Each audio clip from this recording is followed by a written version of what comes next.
Good morning friends, notebook classes में आपका स्वागत है। मेरा नाम अभिषेक। आज एक नए टॉपिक के साथ। आज का जो टॉपिक है संघ और उसके राज्य क्षेत्र भाग 1 के अंतर्गत आपका अनुच्छेद 1 से 4 तक का वर्णन है। साथ में ही इम्पोर्टेंट फैक्ट्स और जम्मू कश्मीर राज्य विशेष स्थिति 370 पे भी हम चर्चा करेंगे।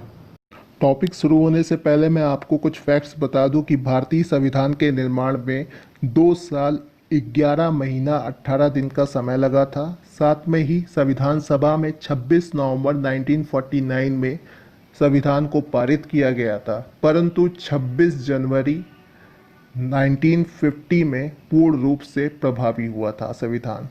तो इससे आपके क्वेश्चंस आते हैं। साथ में ही आपको ये भी जानना होगा कि संविधान का निर्माण के वक्त 22 भाग थे, 8 अनुसूचियां थीं और 395 अनुच्छेद थे।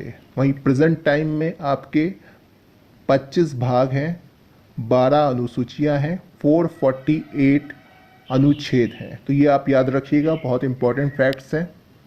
चलिए अपने टॉपिक पे चलते हैं। तो सबसे पहला क्वेश्चन आता है कि भारतीय संविधान के किस भाग में संघीय व्यवस्था का वर्णन है। तो आप याद रखिएगा, भाग 1 के अंतर्गत संघ और उसके राज्य क्षेत्रों का वर्णन हो रखा है। तो सबसे पहला आंसर आपका यही होगा कि भाग 1 के अंतर्गत संघीय व्यवस्था का वर्णन है। दूसरा क्वेश्चन आपका बनता है कि भारतीय शासन पद्धति या प्रणाली क्या है। तो याद रखिएगा कि भारतीय शासन पद्धति या प्रणाली जो है आपकी मुख्य रूप से संघीय व्यवस्था है। संघीय व्यवस्था है। संसदीय और संघीय में अंतर होता है। संसदीय व्यवस्था यहाँ पे नहीं है, बार बार ऑप्शन आता है, बच्चे हरदम संसदीय व्यवस्था लगा के आ जाते हैं। संसदीय व्यवस्था बिल्कुल नहीं, भारतीय शासन पद्धति जो है संघीय व्यवस्था है, ये याद रखिएगा जरूर। चलिए, संघ और उसके राज्य क्षेत्रों से जितने भी क्वेश्चंस आपके आते हैं एग्जाम्स में, हम उनको बारी बारी से देखते हैं। सबसे पहला आपका अनुच्छेद 1 के तहत देखिए क्या लिखा है कि भारत अर्थात इंडिया राज्यों का संघ होगा। तो याद रखिएगा, राज्यों का संघ की परिभाषा किस अनुच्छेद के तहत दे रखी है? अनुच्छेद 1 के तहत। दूसरा क्वेश्चन आपका आता है अनुच्छेद 2 से। तो सीधा पूछा जाता है कि किसी स्थान या किसी एक एरिया को भारतीय राज्य में प्रवेश करने के लिए कौन से अनुच्छेद के तहत भारतीय संसद विधि बना सकती है, उसको शामिल कर सकती है। तो याद रखिएगा, अनुच्छेद दूसरे के तहत संसद विधि द्वारा किसी भी संघ में नए राज्यों का प्रवेश या उसकी स्थापना कर सकती है। इसका एक एग्जाम्पल सबसे बेस्ट दूंगा कि संशोधन 35वें के तहत सिक्किम को भारत का संयुक्त प्रांत घोषित किया गया था। तो समझ रखिएगा कि आपका संसद विधि द्वारा किसी भी नए राज्य या नए स्टेट को, या नया जो होगा मतलब आपका वो भारत का हिस्सा ना होके किसी और जगह का हिस्सा होगा, उसको भारत में शामिल करने के लिए अनुच्छेद 2 के तहत हम संसद में कानून बनाया जा सकता है। अनुच्छेद 3 की बात की जाए तो संसद विधि द्वारा किसी राज्य का क्षेत्र बढ़ाया जा सकता है, घटाया जा सकता है या नाम में परिवर्तन किया जा सकता है। तो आपका जो सीधा क्वेश्चन आएगा कि कौन से अनुच्छेद के तहत संसद द्वारा विधि द्वारा या संसद विधि द्वारा किसी भी राज्य क्षेत्र को बढ़ाया जा सकता है, उसका नाम परिवर्तन किया जा सकता है या उसके राज्य के क्षेत्र को कम किया जा सकता है। तो अनुच्छेद तीसरा कहता है कि संसद विधि द्वारा किसी राज्य क्षेत्र को बढ़ाया जा सकता है, घटाया जा सकता है और नाम में परिवर्तन करने की शक्ति किसमें निहित है? संसद में निहित है। याद रखिएगा, इससे आपके क्वेश्चंस बहुत बार पूछे जा चुके हैं, तो काफी इंपॉर्टेंट है। अनुच्छेद 4 की बात करें तो इसमें आपका निर्देश दिया गया है कि अनुच्छेद 1, 2, 3 के तहत कोई भी कार्य होता है तो उसको संशोधन के रूप में नहीं माना जाएगा, संविधान का संशोधन नहीं समझा जाएगा, ये याद रखिएगा।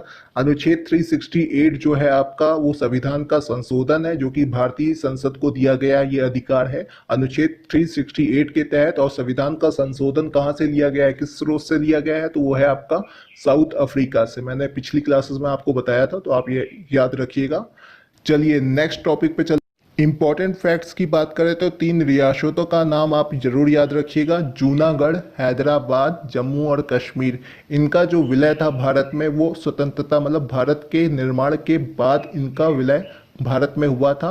तो आपका क्वेश्चन जो बनता है जूनागढ़, हैदराबाद और जम्मू और कश्मीर, इसमें से एक और स्टेट का ऑप्शन दे देंगे तो पूछ लेगा कि आपका इसमें से गलत कौन है, या आपके 4 ऑप्शन दे देंगे और इसमें से एक का नाम डाल देंगे, पूछ लेंगे इसमें से कौन सा सही है। तो तीनों का नाम याद रखिएगा, जूनागढ़ जो कि गुजरात में है, हैदराबाद और जम्मू और कश्मीर का विलय स्वतंत्रता के बाद हुआ। दूसरा पॉइंट आप देखिए कि 1 अक्टूबर 1953 में आंध्र प्रदेश को तेलुगु भाषा के आधार पर गठित होने वाला ये पहला राज्य बना था। बहुत बार क्वेश्चन आया है कि कौन सा ऐसा स्टेट है जो कि भाषा के आधार पर गठित होने वाला राज्य बना था सबसे पहला, बल्कि आपका संविधान इसकी कोई भी परमिशन या ऐसा कहीं भी तत्व नहीं लिखा कि भाषा के आधार पर किसी स्टेट का निर्माण किया जाए। लास्ट है आपका जम्मू कश्मीर का 370। और अब जो आपके क्वेश्चंस यहाँ से बनते हैं, तो पहला है कि अब पूर्ण रूप से 370 को ख़त्म कर दिया गया है। तो याद रखिएगा 5 अगस्त 2019 को राज्यसभा में बिल पास हुआ था, उसके बाद 370 को ख़त्म कर दिया गया। साथ ही अब प्रेजेंट टाइम में 28 स्टेट्स हैं और 9 आपका केंद्र शासित प्रदेशों की संख्या है। तो ये आप ज़रूर याद रखिएगा। 370 लागू होने के वजह से आपका अनुच्छेद 352, 356, 360 जो है आपका आपातकालीन परिस्थितियां हैं, जो कि राष्ट्रीय आपातकाल, राष्ट्रपति शासन राज्य में 356 के तहत, और 360 जो कि वित्तीय आपातकाल होता है, ये जम्मू कश्मीर में नहीं लग पाते थे। लास्ट है आपका भाग 4 में वर्णित राज्य के नीति निर्देशक तत्वों को भी जम्मू कश्मीर में सरकार लागू नहीं कर सकती थी। साथ ही 253 अनुच्छेद के तहत भारतीय सरकार को पूरे देश में अंतर्राष्ट्रीय कानून को लागू करने का अधिकार है, परंतु जम्मू कश्मीर में इसको भी लागू नहीं किया जा सकता था। ये बेसिकली आपको समझने के लिए है। अगर आपको ये वीडियो बेहतर लगी हो या नहीं लगी हो तो लाइक और अनलाइक कर सकते हैं। साथ में ही इस चैनल को आप सब्सक्राइब भी कर सकते हैं। Thank you.